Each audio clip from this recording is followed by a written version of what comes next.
Good evening, I'm Soraya Mia and you're tuning in to AWANI Tonight.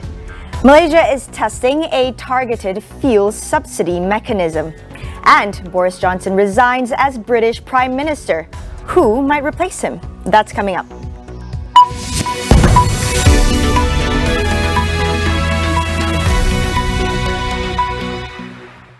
The government is in the midst of testing mechanisms for a targeted fuel subsidy system, but no timeline is set for execution. Finance Minister Tengku Datuk Seri Zafrul Abdul Aziz says several proposals are being tested to determine the best measures for execution before presenting one to Cabinet. He noted a study by Bank Negara Malaysia which showed for every RM1 of fuel subsidy, 53 cent goes to the T20 group, while 15 cent is utilised by the B40. When it will happen also will be decided when we are comfortable with the mechanism, with the platform of how we execute it. Zafrul said he would go on the ground to petrol stations to test the mechanisms or the platform proposed to the government. It was estimated that the subsidies for this year would reach 77.7 billion ringgit. Fuel subsidy alone would reach 30 billion ringgit. Meanwhile, the deadly flash floods in Baling raised the question whether an Environmental Impact Assessment EIA report was conducted and approved for the Gunung Inas Durian Farm. Kedah Menteri Besar Datuk Seri Muhammad Sanusi Mat Noor says development projects of 300 meters above sea level should have been curtailed. Saya rasa tiap ladang hutan dia ada EIA. Dia kena ada EIA. Macam mana EIA boleh lepas, boleh lulus? Dulu kita ada ketetapan tau dalam undang-undang. Mana-mana tanah yang melebihi 1000 kaki daripada paras laut, pokok tak boleh ditebang, tak boleh touch. Tapi dalam lawatan saya semalam tu sampai ke puncak, tak ada pokok lah. Pokok kayu balak lah, pokok-pokok biasa ni ada. Maknanya penerokaan itu berlaku sampai ke atas, sampai ke jangan langgar syarat lah. Langgar syarat. Nah itu benda-benda tu tentulah jabatan ada penjelasan, ada benda-benda yang nak dimaklumkan.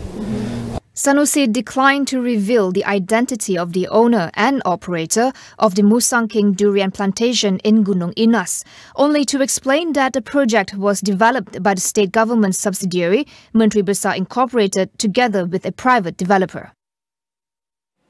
The supply and prices of chicken in Malaysia have stabilized. Chairman of the Special Task Force Against Inflation, Tan Sri Anwar Musa says inspection by authorities found that most of the chicken in the market is being sold less than the ceiling price of 9 ringgit 40 cents per kg. Some are even selling below 9 ringgit. To ensure the market remains stable, small and medium-scale chicken breeders are also allowed to take advance payments of chicken price subsidy, with the payment process simplified. Anwar said the subsidies provided to chicken breeders since February 5th amounted to 1.1 billion ringgit. Meanwhile, Malaysian Kalwan Singh was executed in Singapore early this morning, despite efforts to halt the death sentence handed down to him 9 years ago for drug trafficking. He was hanged in Changi Prison. His remains will be taken back to his hometown in Cameron Highlands. On Monday, anti-death penalty activities called for Kalwan's execution to be suspended to allow him opportunity to file for clemency. However, the Singapore Court of Appeal dismissed Kalwan's final appeal yesterday. The 32-year-old was arrested on October 24, 2013. He was handed the death penalty on June 1, 2016 for drug trafficking. Kalwan is the second Malaysian to be executed in Singapore in less than 3 months. In April, the hanging of Nagendran K. Damalingam sparked national outcry as he was believed to be intellectually disabled. Prime Minister Datuk Seri Ismail Sabri Yaakob is on a 4-day official visit to Turkey. He met with President Recep Tayyip Erdogan, where both leaders exchanged views on strengthening bilateral ties. CEO of ISIS Malaysia, Rizal Hazri, who is following the developments from Ankara, talks about the timeliness and significance of the visit. This visit is very significant because both countries, Malaysia and Turkey, can work together closely to address the most common challenges that it faces, especially in the era of post-pandemic. I think both countries can work together to address the issues of shortage of food, to work together to address the issue of supply chain disruption, as well as to enhance cooperation in terms of technology. All of this can definitely help solve the many aspects of development that both countries would like to achieve. Malaysia and Turkey, he added, are well positioned to harness the strengths and resources of like-minded countries to tackle some of the world's most pressing problems. So both countries obviously have significant advantages, and this definitely applies to Malaysia, Turkey, because it is situated right in these regions that are growing. Malaysia, for instance, is well placed within the Southeast Asian region, and Turkey, as we all know, is the country that has both Asia and Europe in its proximity. So both countries can play a role, definitely, to think about ways on how it can bring together like-minded countries to pool together resources and bring about new ideas on how to address the challenges of supply chain disruption, the challenges of inflation, the challenges of development gap among nations and societies, but more importantly, to build trust in this world where distrust has become the game of the day. Time for a quick break. We'll be right back.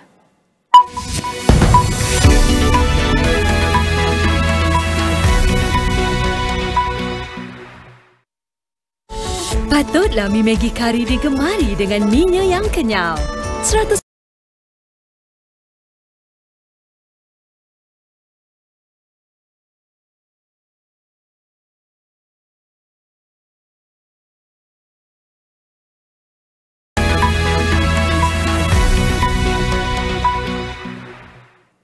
Welcome back. Boris Johnson has resigned as Britain's Prime Minister, bowing to pressure from colleagues and lawmakers in his Conservative Party. In a speech at Downing Street, Johnson says he will continue to serve as Prime Minister until the party chooses his successor. Johnson had been clinging on to power in the last 24 hours following the resignation of over 50 lawmakers who say they have lost confidence in his leadership. It is clearly now the will of the Parliamentary Conservative Party that there should be a new leader of that party and therefore a new Prime Minister. And I've agreed with Sir Graham Brady, the chairman of our backbench MPs, that the process of choosing that new leader should begin now. And the timetable will be announced next week.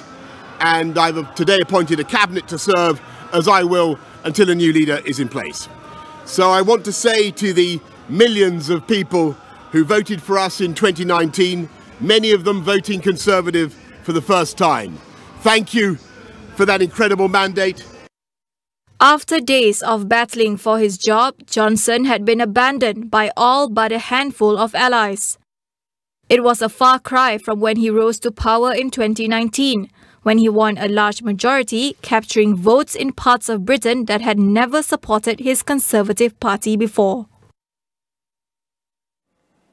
The Conservatives will now have to elect a new leader, a process which could take weeks or even months. Here are some contenders tipped as favorites to take the top seat. Trade Minister Penny Mordaunt, viewed in the party as having strong pro-Brexit credentials, charisma, and good leadership, is seen as favorite to succeed Johnson. She made waves in 2019 as UK's first female defence secretary, before being fired by Johnson shortly after becoming PM. Rishi Sunak is equally favoured as potential candidate. Long tipped as a future Tory leader, his prospects took a battering in April when he was fined alongside Johnson for breaching lockdown rules. However, he will have earned a lot of respect from Conservative MPs who resigned following a no-confidence vote over Johnson's leadership. Defence Secretary Ben Wallace, Foreign Secretary Liz Truss, and former Health Secretary Sajid Javid are also front-runners in the race. The first stage of the Tory leadership election will begin with the 358 members of Parliament voting to narrow a list of candidates down to 2. Then 180,000 or so members of the Conservative Party will vote to elect the next leader.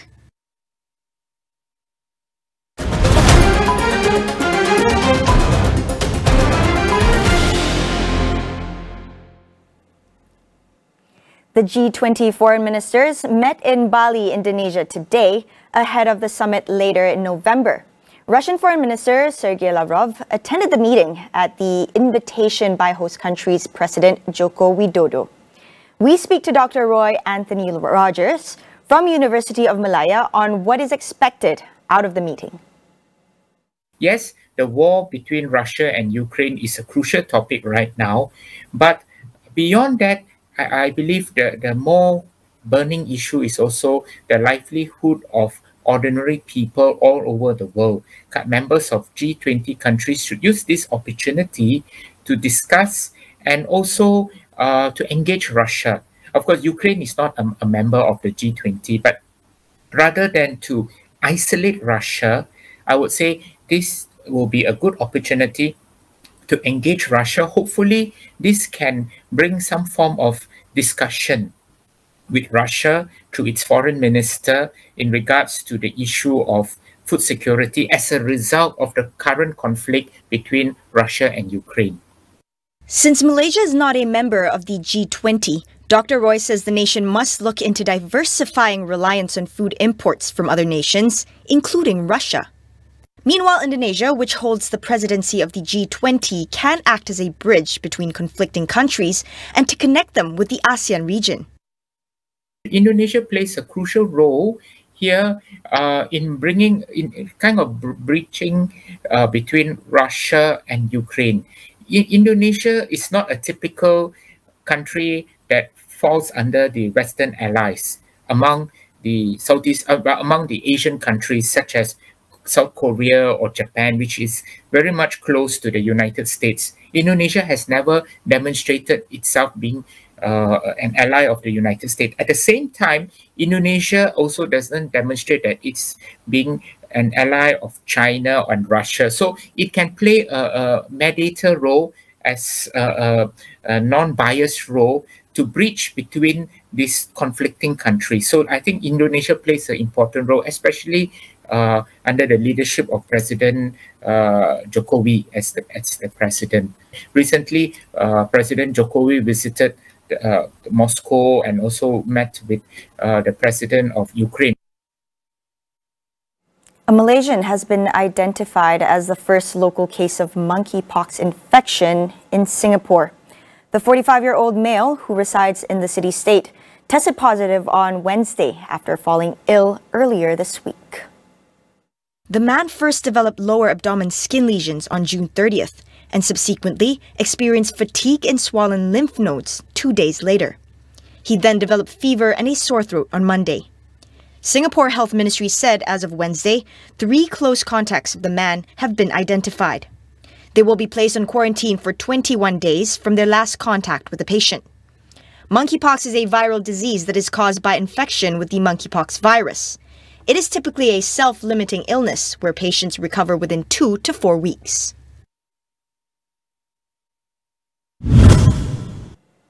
"55% of the world's population live in cities. The climate emergency, pandemics, housing crisis, and conflict will all converge in the cities we share." Tonight on Consider This, we ask our guests how to build resilient cities for a better urban future. That is all we have for you on AWANI tonight. Thank you for watching. My name is Soraya Mia. We'll see you again soon.